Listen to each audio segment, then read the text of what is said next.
this out late of in nowhere. the game. Yeah. See, that's the thing. I don't know. I even went to his watch party here on campus, and then he had representatives here like, vote Bloomberg, vote Bloomberg. Like, who are you voting for? Let me tell you all about Bloomberg. And I was like, what are his environmental policies like?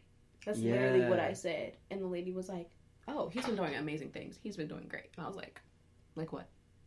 Like, she couldn't tell me. And I was like, okay. But I feel like they let him get in the game this late because he has money. Yeah. And he's basically a Democratic Trump. Literally, what he's done like has sexual misconduct. He's a millionaire. They call him he's alleged racist because of the whole stop and frisk thing. And I think the only the only good thing about him is that he was governor of New York. What was it, governor or something? Mayor of New York. And I said governor. Mayor of New York. And he's like, I brought thousands of jobs. I like brought down crime. It's just like a lot of people do that in a lot of different cities. So what makes you different? But I don't trust him though.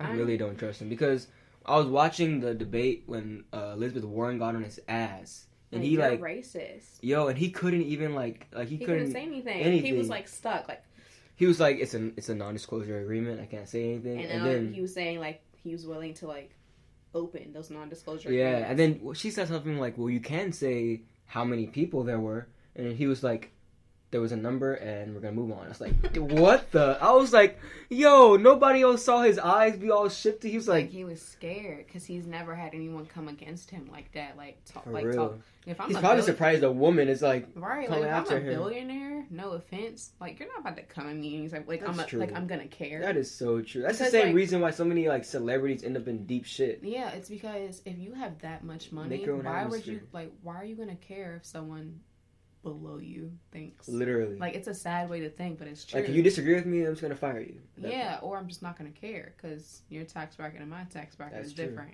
But Pete Buttigieg, I don't know, he surprised me when he was on stage. He was saying like, I'm surprised we're talking about racial discrimination when there's 7 white people on stage right now.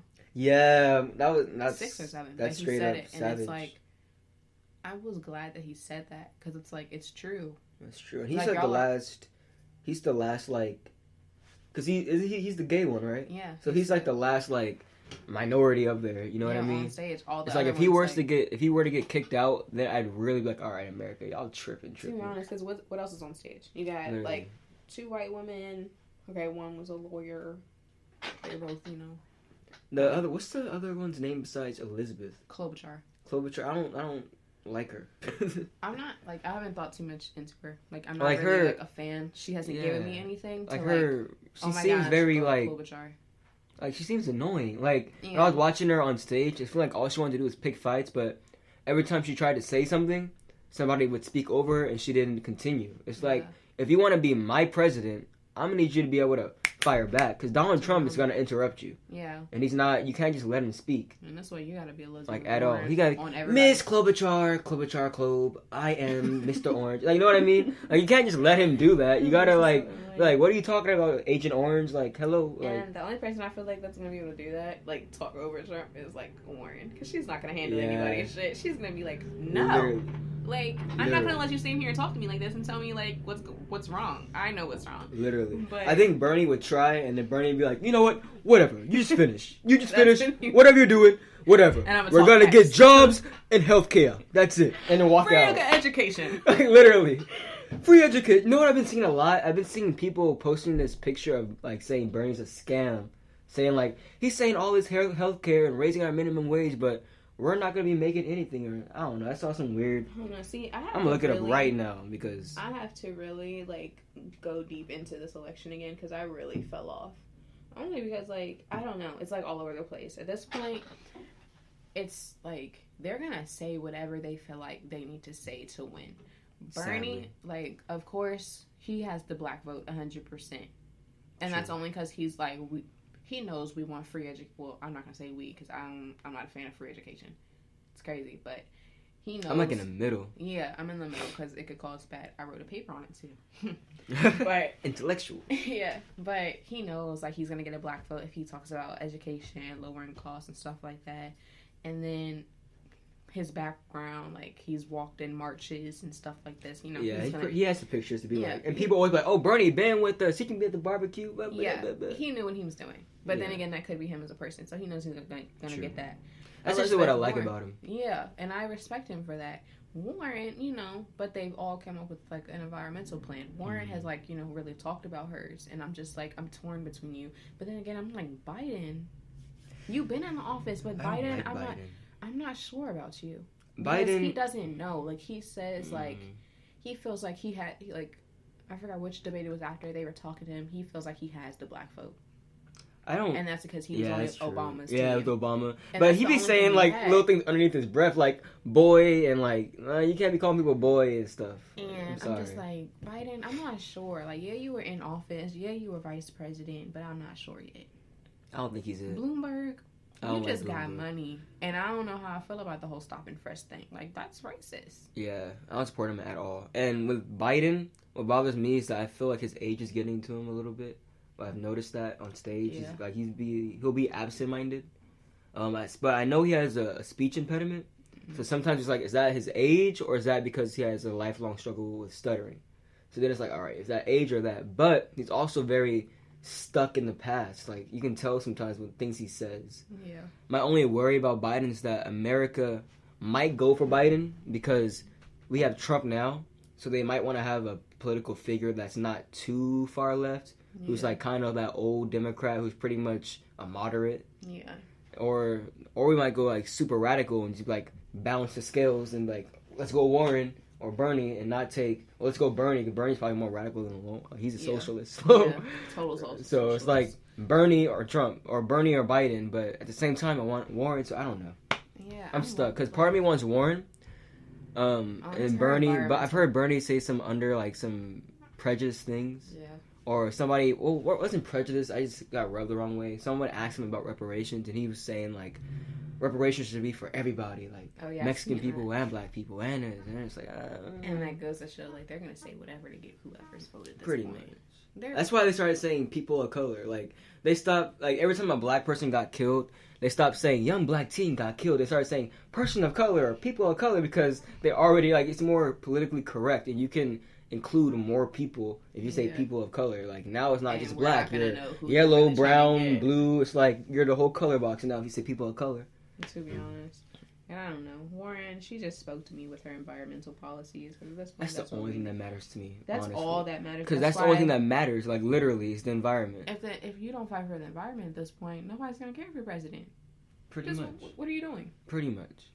It's like that's why when Bloomberg's because she had the Green New Deal too, right? She had the Blue New Deal and the Green New Deal, right? And because her and Kamala worked on the Green New Deal together, right? I think so. And she wants to fight like big oil companies head on. Like she's not trying to start slow. She's like Elizabeth Warren, please join the SU 771 Alliance. We're gonna need all your help. Please come speak with us. Give us your wisdom. We need this in our fight against oil companies trying to kill us. Southern Exxon's like 2 miles away. Like literally, and they blew up like twice. And it's funny. I told my grandfather that he's like. Ain't the first time they blew up. It's like, yeah, but I don't want them to blow up again, bro. It's crazy. I posted the video on Instagram when I was riding past Exxon, and my grandma, the one that lives in the country, she's like, oh my gosh, are you still there? Are you okay? I said, it's not on fire. It's not. It's just how it looks every single day. Yeah. And she was literally. Like freaking out. I'm like, this is sad. It's ridiculous. Like, literally ridiculous.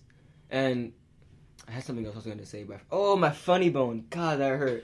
I was going to say Kamala Harris. Like, the entire Southern University on Twitter, SU Twitter, was against Kamala.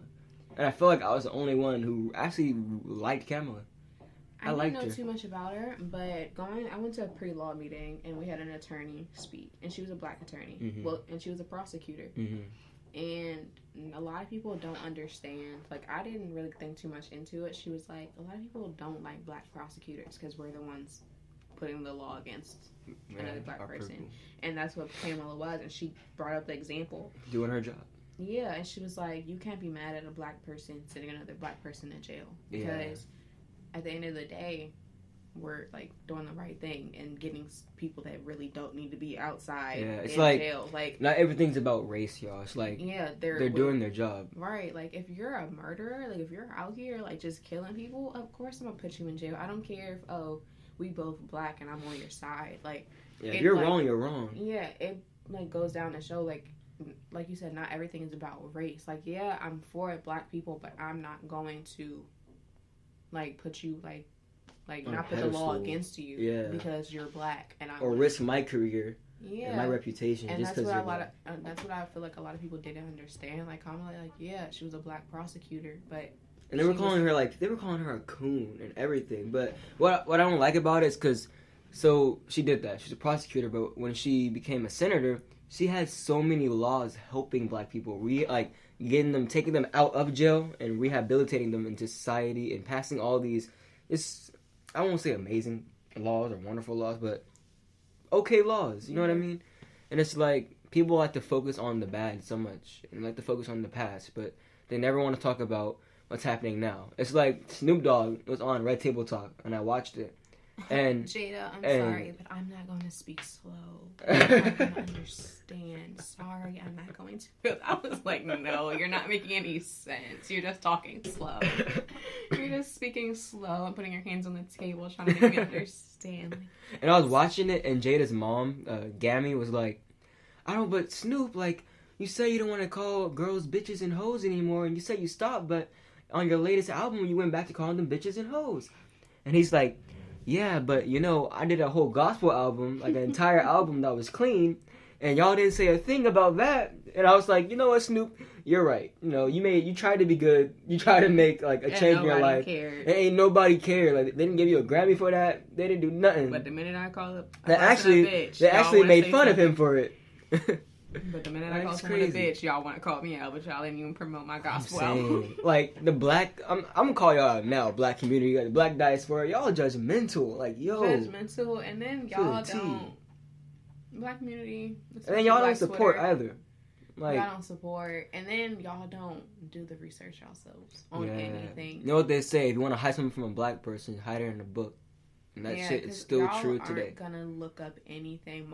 I'm not gonna say y'all, like a good majority. You're just gonna see it on Twitter and run with it. I'm gonna say like that comedian said at the comedy show for Homecoming. He's like, there's a difference between Black folk and niggas. So my niggas out there, y'all need to learn how to read. Yeah. Like, straight up. Like, it's just niggas. Like, it's Studio 771 Uncensored. I'm gonna say it. We only have one more nigga left, so I just said it. Never mind. But it's like, y'all gotta read. Like, I had a tweet about opening like outdoor library hubs on campus, or like, I don't know what they're really called. Like, have you ever had those like book shared, like a little cubby, and you have a book in there, you take it, you read it, and then you put a book in there, and like everybody's sharing books, everybody's sharing literature. Yeah, it got a bunch of retweets and likes. Oh, good idea, Charles. Good idea. All the SJ people, good idea, DMing me. But it's like, it never happened. Or like, I don't, like, they always get stuck up on funding. Oh, we can't fund it. Oh, we can't do this. It's like, bro, all right, forget that. What would we just have I don't know, something. Like, something. Look into something else. Like an event, or like reading month, or reading week. Like, the first week of every month, everybody at Southern is going to, like, come together and talk about this piece of literature, but it's my passion is like getting Black people like interested in literature again, because we're at the 100-year anniversary of the Black Renaissance in Harlem, and that was a time where like writers and poets and musicians really came out and they added something to the collective consciousness of the human race. And it's like, we still have the ability to do that at a time where we can make our own websites in under 5 minutes. Why aren't more people being journalists, or writing their own books, their own pamphlets, making music, writing plays, doing like the arts? Like, not everybody needs to be a STEM major. Somebody can be like cool, you know what I mean? Not even cool, but make an impact, make a change. Like I've been saying for a month, like the ripple in the pond to the wave of the ocean, just do it. It's crazy. I don't know. I just feel like a lot of things Black people don't do is because of support. That's true. And also it's like, it's the mental, I call it mental slavery. I feel a lot of Black people are still trying to get out and wrestle from underneath those mental chains. But that's a whole nother podcast. I only got 40 seconds left before we run out of time. I didn't watch that. So I want to thank you guys for coming back in to Studio 771 Uncensored. This was your host, Charles Barjon, and Antasia. We were on the bluff and life stuff. Got to study for this midterm. Bye.